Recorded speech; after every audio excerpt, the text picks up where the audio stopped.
I'm going in, Paul. Okay, can you tell me how long you've been a skinhead? Since around about 1972. And what changes have you seen in skinheads since then? I've seen it go through, like in 1975 I saw it started coming back up when Cactus released a load of commercial reggae.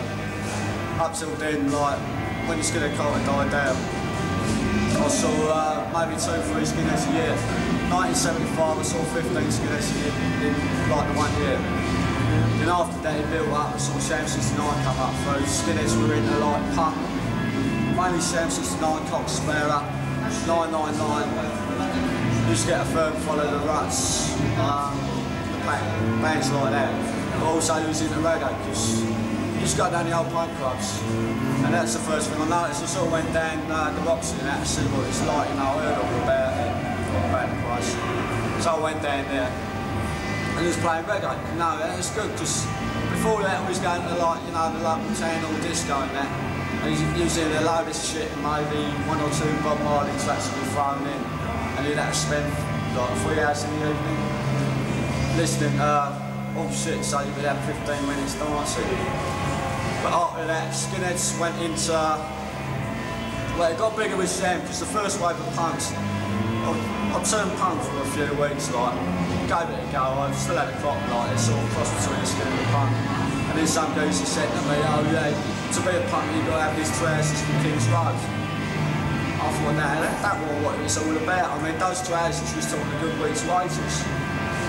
And a lot of the first wave of punks became skinheads, so the skinhead scene expanded. But then after that, Two-Tone came in. That started up. Actually, before Two-Tone, there was bands like The Press, Mobsters and Headline. They was doing the London circuit. And Magnus used to support The Press at various doors, and also they supported the Mob. That's the first big club gig actually, that last year. That's a fucking well big one. Then after that they went into Oi.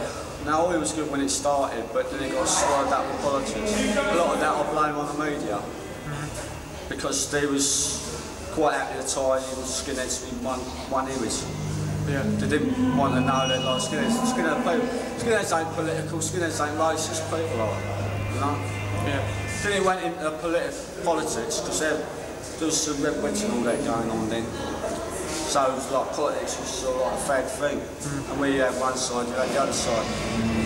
And they got killed it off was the Southall Right. The Southall Right killed Oi off, it was on the way up. It was going before Steve, yeah. Well, he had bands in the top 40, you know? They were sitting top 40 slots with their albums. And I've got a feeling it might have been engineered, people might have thought, you know, no, we don't want another punk explosion. And they got their painters to go behind them and stir things up a bit. But after that, it became Nazi. It's just 80% Nazi. There's people like me just going around waiting for all this to happen again. Now you've got in the sky, you've got it's split down the middle at the moment. There's a bit of both.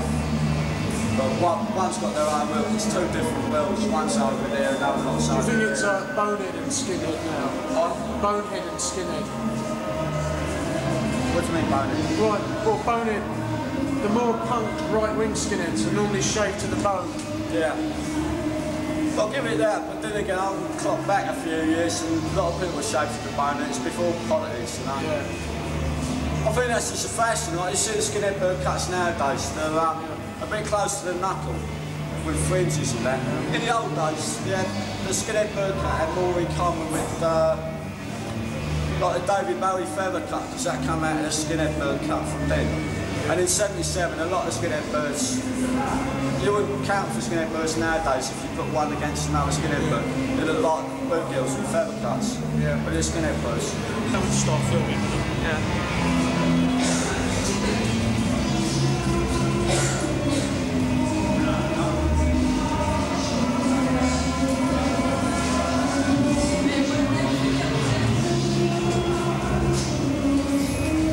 Some skinheads are coming, right?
Freddie.